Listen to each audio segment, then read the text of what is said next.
Child, listen, we might have a LaShondra part 2. Where is the money? Y'all get in. All right, so we have the beautiful Christiana. Now, if y'all don't know who Christiana is, she is a beautiful, curvy, plus-size model. She's a vlogger. She really just does, like, you know, OTTs and get ready with me's and stuff like that, and travels different places. Now, I watched her a few times on YouTube. When I say she gorgeous, she is gorgeous. And she just has a really just relatable, kindling spirit. I love her. Now, apparently, Christiana was dating and was about to be married to a lady by the name of Nova the barber. Now, Nova seems, you know, their relationship seems to be loving and all of that when I did the rabbit hole, you know, search. But I did notice some things. Now, Christiana had did a live yesterday, and yesterday evening, and she pretty much was letting it be known that they are no longer together. They are broken up, and the reason why. And apparently, like I said, Nova is being LaShondra part 2, because apparently she was stealing this baby's money. Not only was stealing her money and transferring it to her Cash App account, Christiana was also helping her with her Nova with her little brothers, because Nova's daddy allegedly is in prison, and Nova had to take care of the babies. You know, it was Nova and another person, but Nova had to help take care of the sibling. Now, this is the part that really just, you know, people, I don't be knowing what people be thinking, but apparently Christiana said that she found out that the gifts that Nova was giving her, she found out that she was buying the gifts with the money that she was stealing from the girl when she was transferring the money. I had went back and seen some videos, and I seen where Nova was giving her gifts and stuff, and I'm thinking to myself, this baby up in this video, she probably would look back at this video like, are you serious? And apparently the girl is a pathological liar. Apparently she done lied about the whole thing. She tried to, you know, herself and all types of stuff. But Christiana said she taking her to court. She said, you going to jail. You gonna get, I want my money. She said she taking her to court. She pressing charges. Cause somebody need to say something. But yeah, y'all, Christiana said that she gonna handle it. So we're gonna see if Nova is gonna say anything, because Nova didn't put her page on private. Noah ain't posting shit. Noah is nowhere to be found. So it's the same thing. You know, we trying to fit when we was trying to figure out where is the money. LaShondra is about to be running them funds in Nova. Yeah, come on and run them this way. Let's go. And girls, she took a girl to lunch once. Yeah, so there was always this aspect of her dealing with other people disrespecting me in the background. Hold on. So, yeah, there was that. In addition to that, there was also the aspect of our home life that began to fall solely on me.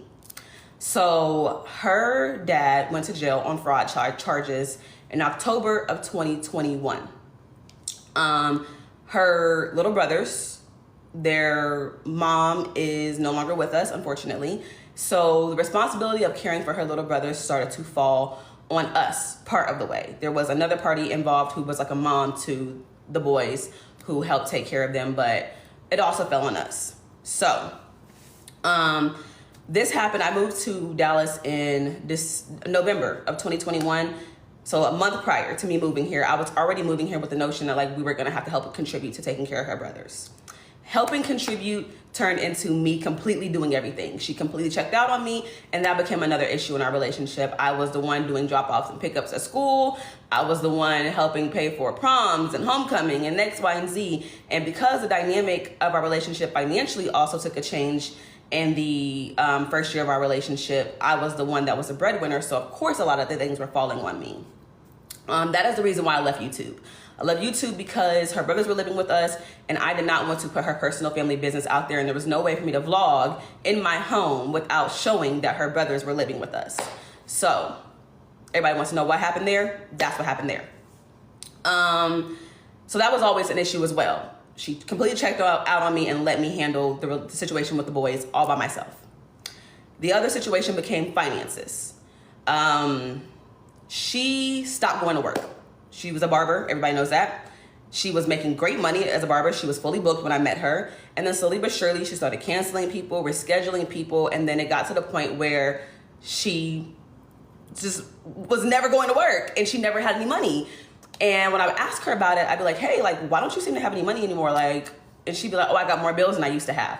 That doesn't make any sense because we're splitting the bills. Like, your bills didn't go up that much to where you now never have any money, but you were telling me you were having $10,000, $13,000 months when I first met you. And I would point out the fact that she was always rescheduling people or canceling people, and she would make it seem like, oh no, that's not the thing, that's not why, because my clients are still coming and this and this and that. So there was a whole scenario where pretty much there was a financial issue. And then I got painted into situations where I was shelling out enormous amounts of money constantly. She would constantly be short on her portion of the rent. Obviously, like, that's my partner, so I would be like, don't even worry about the rent this month, I got it, just stack your money back up. That happened so many months that I was starting to get resentful.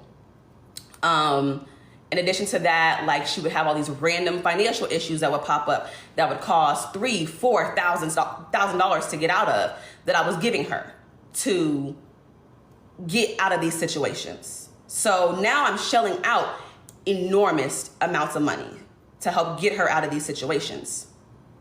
So that was always an issue too, finances.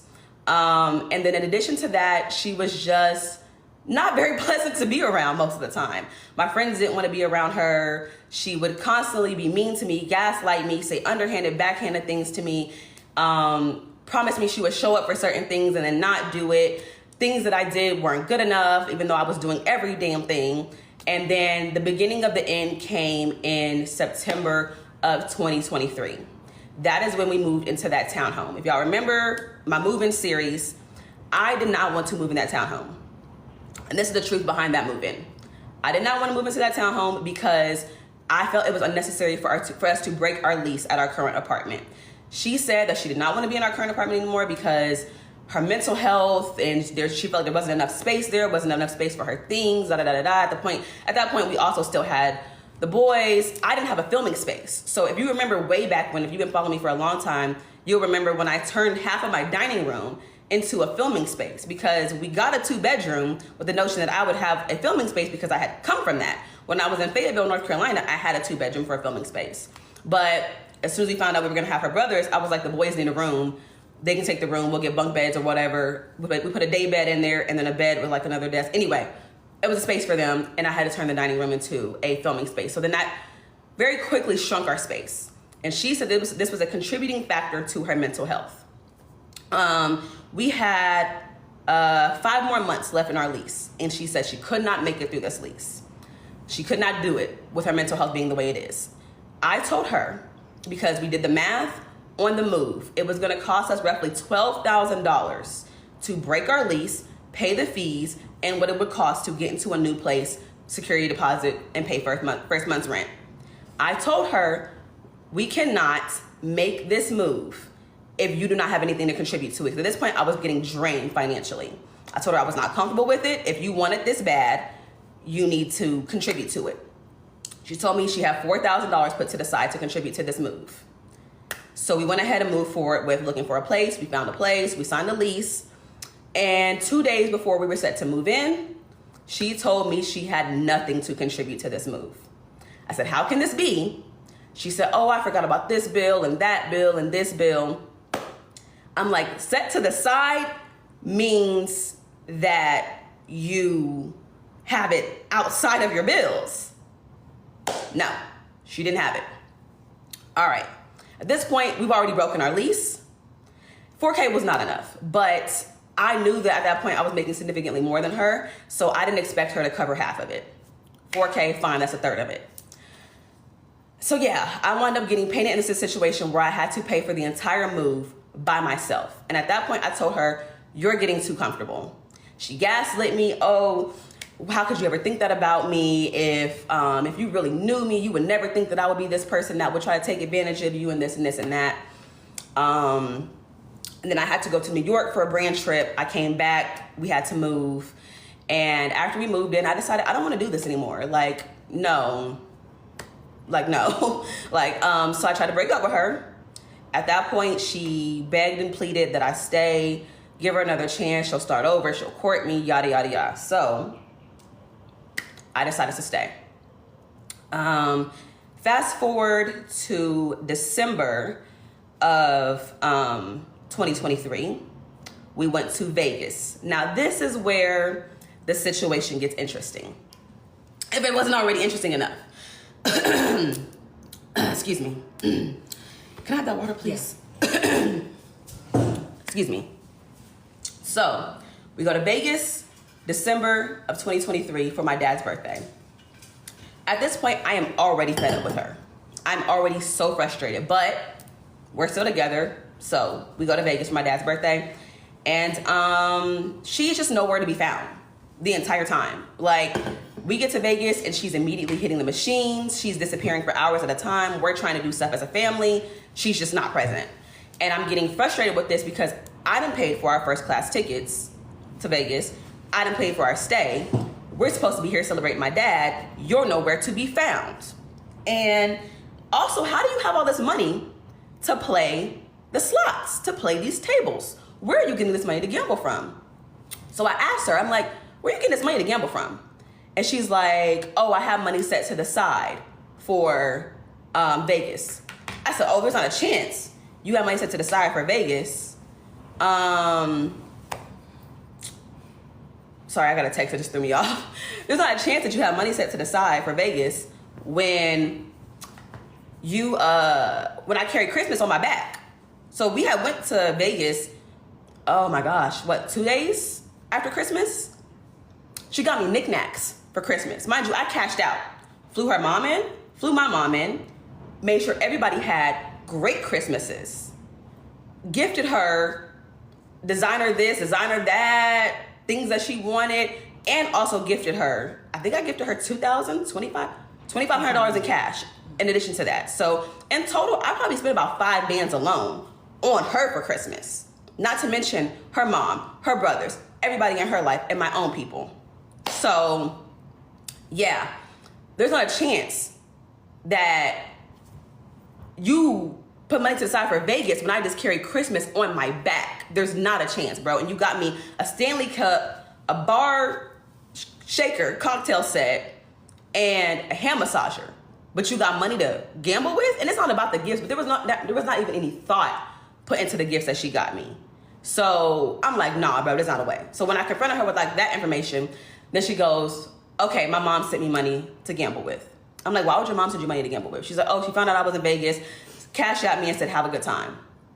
I said, you're still lying, but all right. At this point, I was so used to her being a habitual liar. That was another thing. I was constantly catching her in lies. Like, I promise you, she was a pathological liar. She just lied just to lie. So at this point, I'm like, you're still lying, but whatever. She winds up asking me for more money while we're in Vegas. She says that she had a situation come up with a bank. They were going to freeze her accounts. She needed what was roughly $1,400 to keep her account open. Send her the $1,400. So now I've carried Christmas on my back, paid for the flight. Yeah, we're having to the $2,500 I gifted you, right? And now she needs $1,400 to keep her account open. At this point, I was livid. So I'm like, I'm gonna give you this $1,400, but like, don't ask me for nothing else. Like, this is done, right? So, hold on, I keep getting requests to join my live, and I'm trying to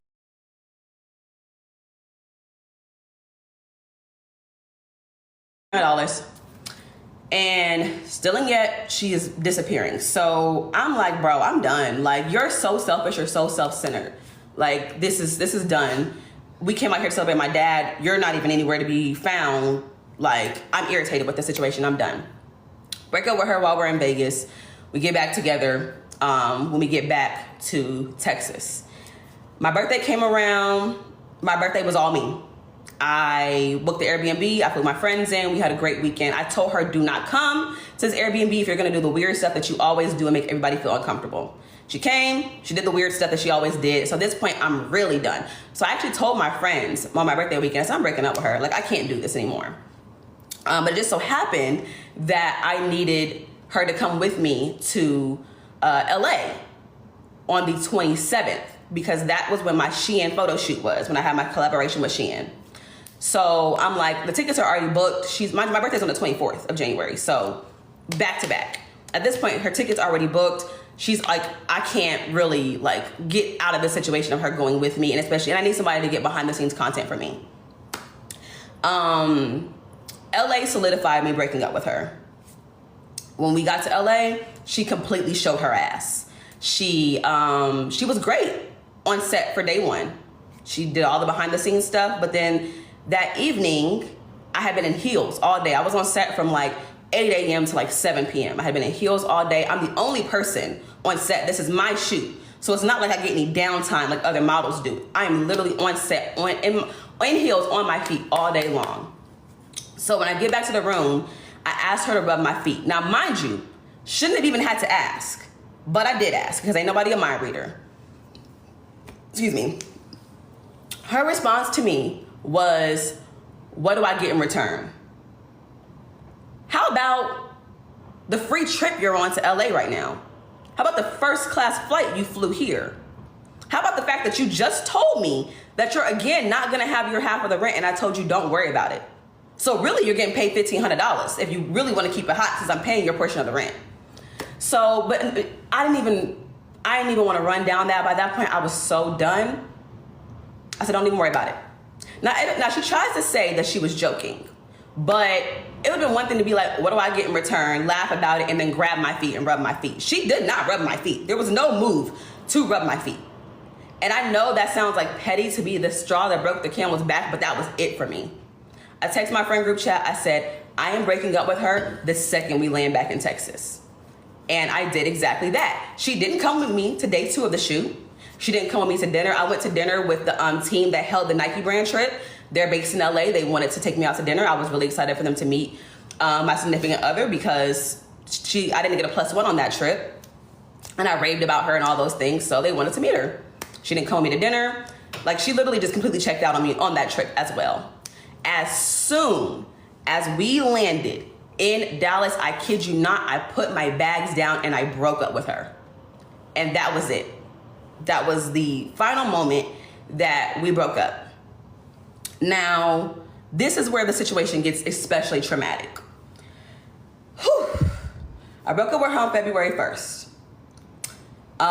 There was a time frame, about a 2-week time frame, not even 2 weeks all the way, to be exact, like 9 days, where I was toying with the idea of maybe I would try to give it another shot. And everybody in my life is saying, don't do it, don't do it, don't do it. But you know how it is when you're in love, you're blinded by love, you really want things to work out. So I decided I wasn't gonna do it.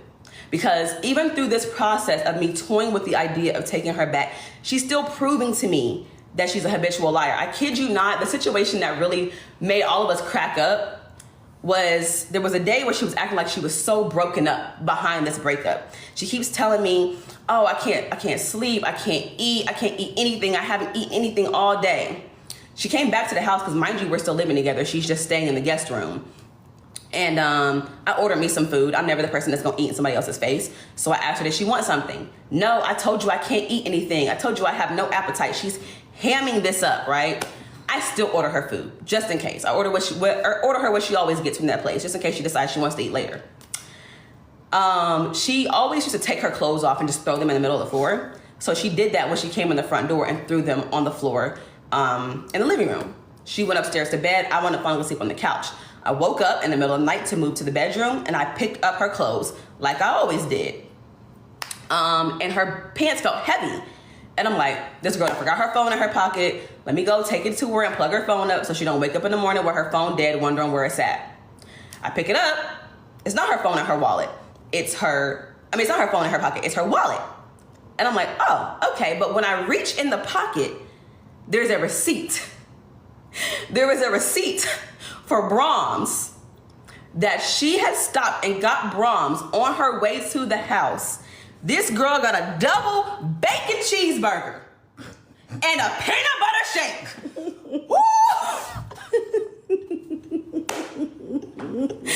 When I tell you that ignited a fire in me. Oh my God, I cannot. I was like, oh, you're unhinged, bro. You are unhinged. Why would you lie to me about not eating all day? And you had a double bacon cheeseburger and the peanut butter shake, all that damn protein? I know you wasn't hungry. I was like, what? So I sent her a text from downstairs. And I was like, I absolutely will not be taking you back. You're sick and demented and you need help. Never speak to me and get out of my house as soon as possible. And I sent her a picture of the receipt. This happened February 2nd. February 3rd, we're gonna come back to, because I just now found out about the events of February 3rd, which is what's making me decide to tell this story. But let's breeze past this. We had some days leading up to February 11th, where everything took a turn. Now we need to backtrack for a second to the beginning of January so I can provide context. January 8th, I found out that my account was hacked. I have two separate accounts, one that I save 20% of my earnings in, and then one that I do my regular checking and stuff out of. I do not touch the account that has 20% of my earnings in it. January 8th, I got a notification that I was getting a $2,500 refund to that account. So we'll call that account B, because that's the account I never use. Account B was getting a $2,500 refund from PayPal. And I said, that's weird. I don't spend off this account, and I damn sure didn't spend $2,500 to be getting a refund from PayPal. What's happening? Log into my account and see that somebody by the name of James King tried to transfer $2,500 from my account via PayPal. But PayPal flagged it as fraud and it declined. And I said, oh shoot, I've been hacked. Let me make sure this hasn't happened already. And I just didn't notice it because, again, I didn't spin out this account. I literally just transferred money in it and I didn't check it like I should have, and that's on me. So I comb through and see that on December 29th, James King hit me for a $2,500 Cash App charge, and it cleared. And I said, oh shoot, I really been hacked. So I contacted Navy Federal. I'm downstairs in the kitchen. I remember this situation vividly. I'm downstairs in the kitchen and I'm calling Nova. She was upstairs and she's not answering. I text her. I'm like, hey, what are you doing? Like, I've been hacked. I'm freaking out right now. She comes downstairs. She's like, oh, Navy Federal will give it back to you. Just contact them, yada, yada, yada. Like, they'll make sure, contact the fraud department. They'll make sure it gets back to you. Bet. So I do that and I'm like, damn, okay. And of course, like when you get hacked with any account, they make you get a new debit card. So now that debit card is no longer in use. The account was never really in use. And I'm waiting on a new debit card. So this all happened. Now, what I thought happened was that I just got hit with one of those mag things while I was in Vegas. Because mind you, this happened on the 29th of December. I was in Vegas at that time. So I'm thinking like Vegas, New Year's Eve weekend, there's probably the scammers out. I probably just got hit. So I charged it to the game, move on. Fast forward to February 11th. Me and her have been broken up already. I'm really starting to see her for who she is, and I'm done. I was staying the night at my best friend's house, and I rubbed my eye in the middle of the night, and I wound up ripping my contacts. And it was 4 a.m. And I had a choice at that point because I can't take this contact out. I really can't see. So I can't take my contacts out and drive home blind. And I can't sleep with this ripped contact in my eye. So now I have to go home at 4 a.m. So I went home 4 a.m. At 8 a.m., she comes busting in my room and it's like, my Cash App account got hacked. And I'm like, oh my God, what happened? And I'm asking her all kinds of questions. And she has no answers. Now, mind you, this is a very resourceful, very smart woman. She has no answers for what happened. She's like, I don't know. I think maybe it was my payouts from Underdog, you know, like the sports betting site. I'm like, well, did you check? Like, what does Cash App say the transaction is that overdrafted you? And she's like, yeah, they're saying it's Underdog. I said, okay, did you contact Cash App and let them know, like, that this is a situation? Check your Underdog account. Like, are they saying that, like, they took back your earnings? Like, they took back your wins? Like, there's got to be some kind of paper trail to say exactly what happened here.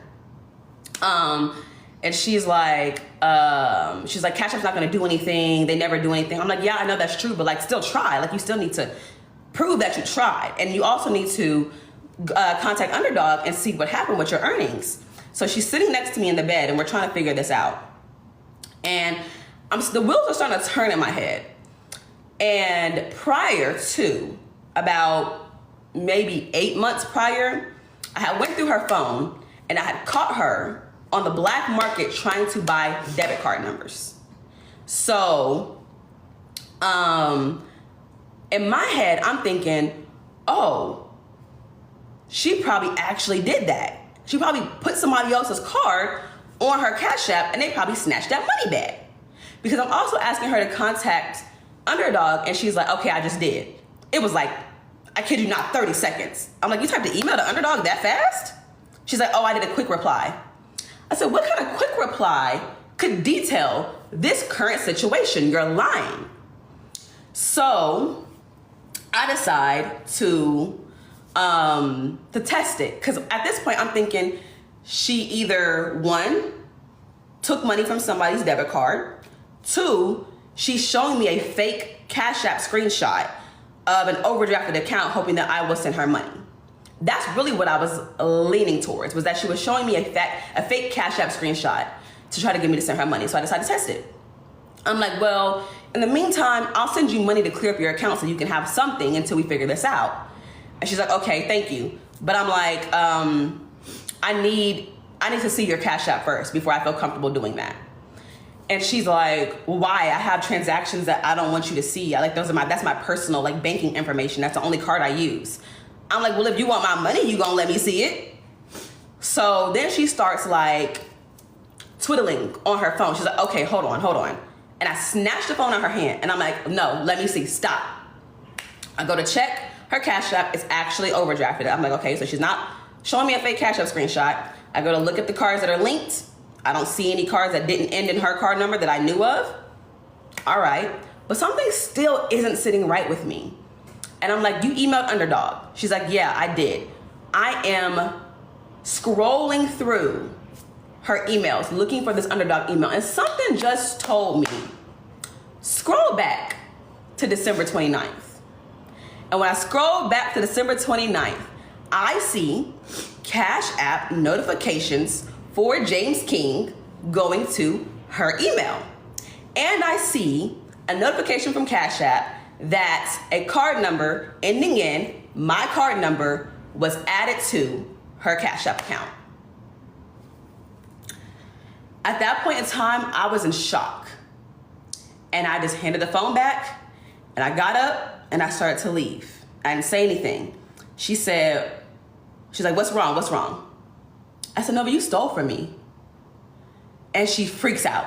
She's like, oh my God, I didn't do that to you. I swear I didn't do that to you. Da, da, da, da, da.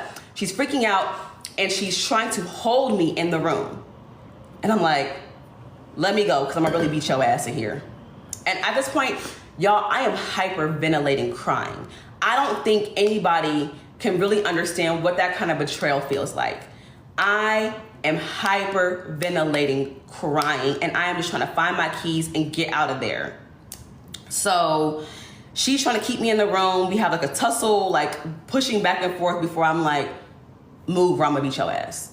And she winds up moving. I cannot find my keys, and I am like trying to see my way through leaving this house through like tear-streaked eyes, right? And she sits in the passenger seat of my car, and she's like trying to keep me from leaving. I'm like, I will call the cops if you don't get out of my car right now.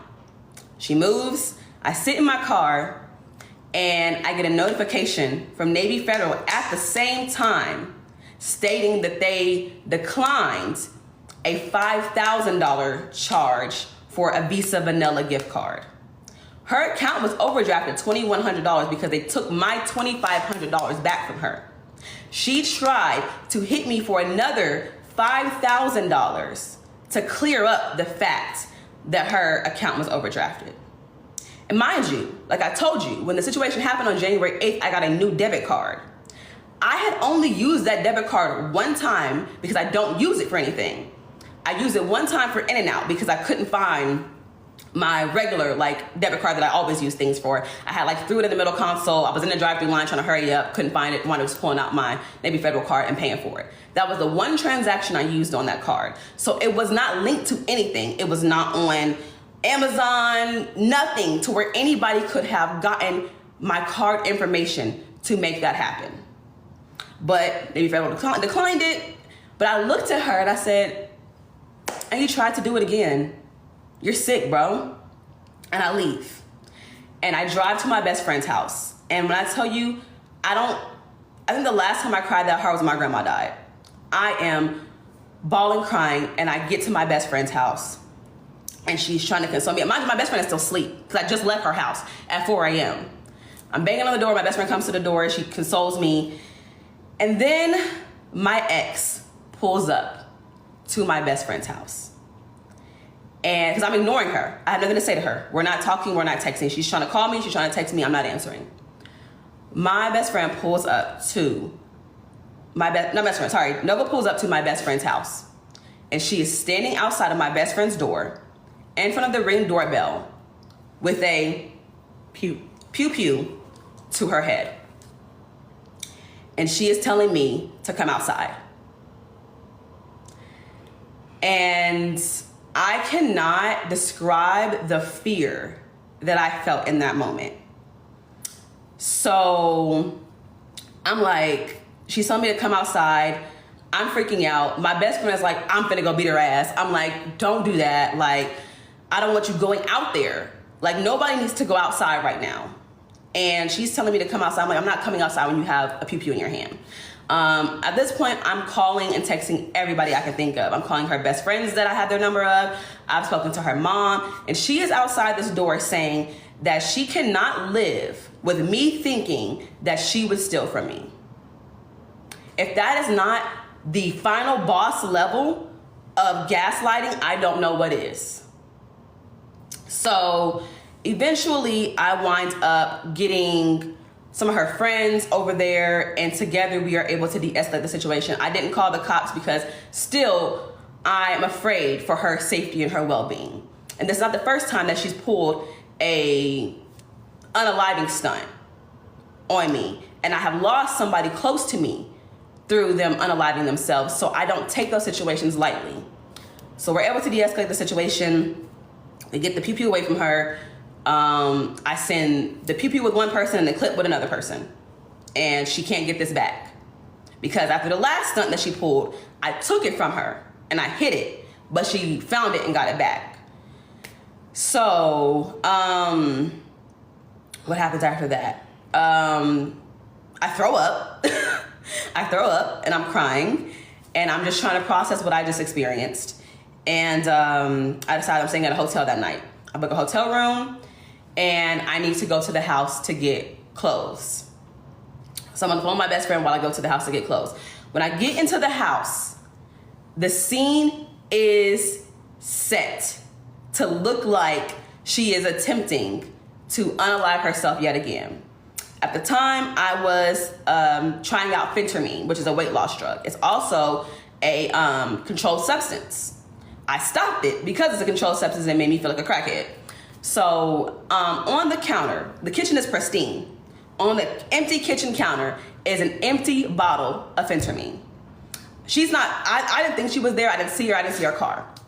I go upstairs to get my stuff and there is an empty bottle of Advil PM on the bathroom counter.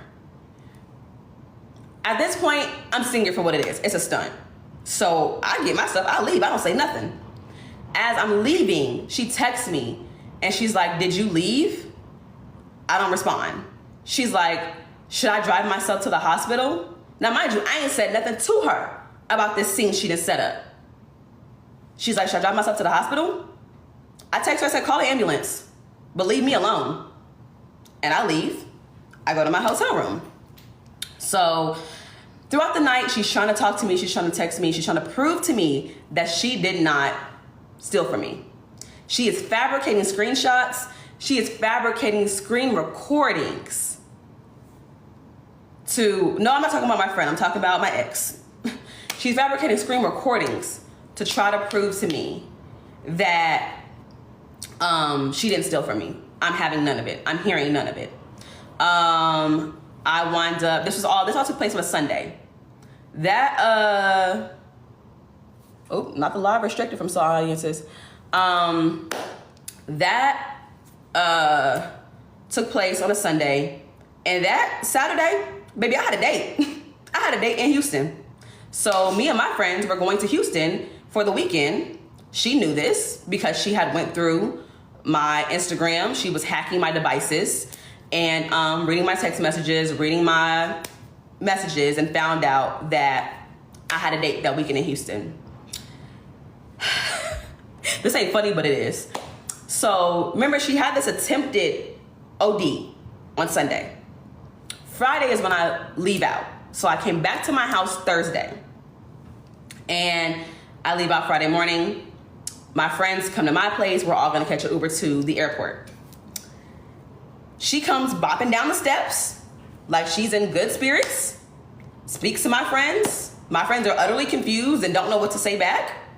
But earlier that morning, she was on the phone with the hotline because she tried to pull that, I'm still feeling effects from my attempted whatever on Sunday, right? And my therapist told me, she's like, stop trying to save her. If she pulls the stunt again, give her these numbers to helplines and stay out of it. I'm like, all right, bet. So I give her the number to a helpline Friday morning. She gets off the phone, bobbing down the steps. She seems fine, right? I go to Houston. She decides that she's going to go to the hospital because she's still feeling the effects. She can't feel her legs. Her fingers are tingly. You can't feel your legs, but she was just down the steps, baby. I'm so confused. So, thank goodness she has a good friend. Yes, we were still living together at the time because she had nowhere to go. So she's staying in my guest bedroom, which was, I know, stupid. It's still part of me being a people pleaser and having a big heart and all these things and not having good boundaries. I have since learned, trust me. But her friend texts me and she's like, hey, I'm taking her to the hospital. Do not answer her phone calls. Do not answer her text. She is okay. She is with somebody who cares about her. And I'm going to make sure that she tells the nurses what she tried to do. This is not on you. You enjoy your weekend in Houston. That's all I need to hear, baby. And sure enough, they went to the hospital. She got put on a 72-hour hold. I get back from Houston. Nobody can pick her up. So what do? I offered to pick her up. But y'all, I had an ulterior motive. Because while she's been in there thinking, I've been having lots of therapy sessions and talking to lots of people. And what I'm realizing is when you're dealing with a narcissist and a manipulator, you gotta beat them at their own game. So I decide that I know she's going to use this 3-day stint in this institution as leverage to make it seem like she's this changed person and she's this new person and I should forgive her, right? I'm already knowing how she's gonna come out of here acting. So I use it to my advantage to get her to admit what she did. So I pick her up, we're having a conversation, and obviously she's doing exactly what I thought she would do. And so I tell her, I'm like, I feel like I could forgive you and maybe we can move past this, but it's the not knowing that keeps me from being able to forgive you because I can't forgive what I don't know happens. And I give her a scenario that seems like I would understand. And I'm like, I feel like, this happened while you clearly stole the money while we were in Vegas. I feel like maybe we were in Vegas, maybe you gambled a little too much. You had just asked me for $1,400 and you probably couldn't ask me for any more money. You felt like you couldn't. You didn't want to come back home broke because you knew I'd be mad about that. So you probably just thought, okay, I'm going to take this money and I know that Navy Federal is going to give it back to her. And by then my account will be back in good standing and it won't really matter. And I feel like you just made a really big mistake. And she's like, yes, that's what happened. And gotcha. Gotcha. We got him. I'm like, yep, and I'm not taking you back. You're sick. So now you've admitted that you stole from me. And now we're in this phase of like, I'm absolutely not forgiving you and I want you far away from me. So I book a long-term Airbnb to get out of my house, mind you, that I'm paying majority of the rent on. But whatever, again, we've learned better boundaries since. Oh, that wind, baby. Ouch. Sorry, that was distracting. So whatever happens through that process, I don't need to get into details about what happened up until her moving out. It was a lot of harassment, a lot of her trying to figure out who I was dating, who I was seeing, harassing those people, etc., etc. Until March 23rd. March 23rd is when the situation took a turn. She was harassing me and harassing a guy I was seeing at the time, and I had enough. And I confronted her about it. She called me a stupid, ugly ass B and proceeded to try to push me out of the room. And the situation got physical. And at that point in time, I realized she has to get out of here now or one of us is going to go to jail. So I called her mom. I said, hey, you said that, like, I was told that you're giving her the money to move out to pay for her first month's rent and security deposit so she can get out of here quickly. What's the holdup? And she was like, I am waiting for my bonus from work and then I'm going to give it to her. Believe me, I want this to end as much as you do. I said, okay, how much were you going to give her? She said she was going to give her $1,000. I said, bet. I will give her the $1,000 to move out if you will give it back to me and I need it in writing that you're going to return it to me. She said, absolutely. We put it in writing that she was going to return the money to me no later than April 30th. And I sent her the money to move out of my house and she moved out within the next 3 days. Now, you would think the situation's over, right? No, because all this happened March 2023. I had been here this entire time not saying anything about it because I could not find a good reason other than being vindictive to tell the story about what happened. I was healing through it. I was moving through it. I was in therapy. I didn't feel like I needed to divulge this information to the internet. But, you know, De'Ara has inspired a lot of things in my life, but I never quite thought she would inspire this. Obviously, the whole situation with De'Ara and Ken and the lawsuit just broke on the internet. And I got friends sending me this stuff like, girl, sue that girl, sue her, like making jokes, right?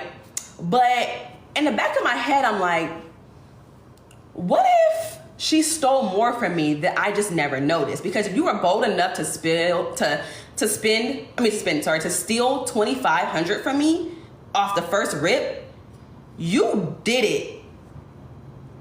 You did it without me noticing. You got away with it without me noticing, and you just got bold. So I start combing through every single one of my statements. Now, no, I'm not following behind De'Ara. It was just, the situation made me really take a hard look at how people that you think love you and care for you will really rob you blind, and they don't care. So I start combing through my statements with a fine-tooth comb. This is last night, y'all. I'm combing through my statements with a fine-tooth comb, and I come across an ATM transaction where $1,000 was withdrawn from the ATM, my Navy Federal card, at a Wells Fargo ATM on February 3rd. Now let me go through the events of February 3rd with you, because see, when you deal with a narcissist and a manipulator, gaslighting really takes a toll on your psyche to where you don't even believe you sometimes. I knew I had never withdrawn any money from that card. I had only used it the one time at In-N-Out. I told y'all. So I'm like, I know damn well I didn't withdraw money from this account, but I need proof. I need to set an entire timeline for that day. First thing I do is go to my pictures. Pictures are stamped or time stamped, right? That day, I went to Bath & Body Works with my best friend. And so I called the bank this morning and I'm like, hey, can you give me the time of this transaction and the location of this ATM? They're able to give me that information. And I learned that this ATM transaction happened at an ATM that would have been very out the way for me at 1:51 p.m. Me and my best friend start going through our text messages. I'm like, when did I get with you? I need to know without a shadow of a doubt that I was nowhere near an ATM, nowhere near that area, 2023, when this happened. And after piecing together everything, I'm talking about my Instagram story archives, my pictures, my text messages with my ex, my text messages with my best friend, I'm able to piece together an entire timeline from that day, from start to finish. So let me take you through the events of February 3rd, 2023. February 3rd, 2023 at 9:05 a.m., I upload a Valentine's Day lookbook to both TikTok and Instagram. It is a quick little 3-look video from Amazon with Amazon dresses. I got a DM that same morning after I posted that video from the guy who will now be known as Houston Bay, inviting me on a date. The date I wound up going on when I told y'all I went to Houston. He wanted to take me on a date. He DM'd me. I said, man, you must be able to sniff out that I'm single again because I literally just broke up with my ex a couple days ago. Anyway, that conversation happened via Instagram DM. This is important. I had an appointment to get my acrylic toes done at 10 a.m. in Duncanville, which if you know anything about Dallas, Duncanville is like the outskirts. We're talking about, we're going towards, it's nowhere near where I lived in Plano. So now I'm in Duncanville getting my toes done. She has paid for my acrylic toe set because she knew the girl who did my toes. She knew her from college. So she hits me up and she's like, hey, she paid for your toes. I'm like, that's fine, whatever. That's the least she could do is pay for my toes. Hold on, because I don't want to lie, not one bit. All right. At 12:52 p.m., I'm still getting my toes done, but we're finishing up.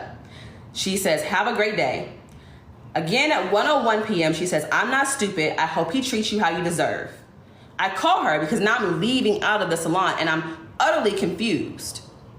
And she's like, stop calling me. I'm like, okay, you're funny. Get over yourself. Then she said, there's nothing to talk about. She's telling me some stuff that she did in the home or whatever. She said it has nothing to do with me. You're done. You already have somebody else lined up. It's fine. And we have a text message conversation where we go back and forth until 1:05 p.m. And then she tries to call me. And I say, now you want to talk? Kiss my ass. She winds up calling me again. And eventually at 1:06 p.m., I answer the phone and we're having a conversation. I am now leaving Duncanville. I text my best friend also at 1:06 p.m. and tell her that I'm on the way to her. I'll be to her in 40 minutes. Me and my ex get on the phone and we proceed to have where is that screenshot? 27-minute conversation.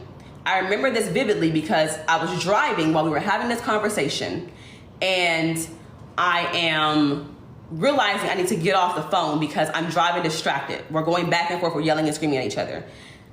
And she had obviously hacked into my Instagram and I was getting text message alerts that a new login was taking place on my Instagram.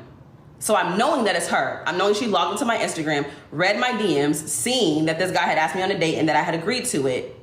And now she's texting me. So 27-minute conversation. Before I end that phone call, I call my best friend at 1:34.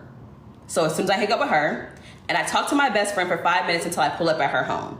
That would have placed me getting to my best friend's house, which was nowhere near, and technically it's 12 minutes away from the ATM this took place.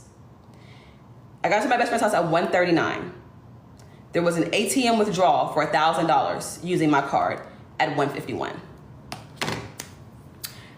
Now after this, mind you, I didn't know this took place. I'm just now finding this out almost a year later. Me and my best friend, we run some errands, we go shopping, we go to Ulta, we go back to her house, we order some food, and my ex pulls up at 4:36 p.m. with flowers. It's a year later. Flowers, wine, and my favorite chips. And I say I don't want to come outside and see her. So my best friend's dude at the time goes outside to get the bag and brings it in. I text her, I say thank you. At this point in time, y'all, remember this is February 3rd. So I still do not know that she stole the $2,500 from me, that she attempted to do it again, that she attempted, like this, none of this has happened. All that happened on February 11th. So I'm just thinking we're broken up, we've had an argument, she wants to say sorry, and I'm being nice. And I say thank you for the flowers and stuff. We're going back and forth, and I'm wanting her to admit to the fact that she hacked into my Instagram. So I trip her up, and she finally eventually admits to the fact that she logged into my Instagram and read my DMs.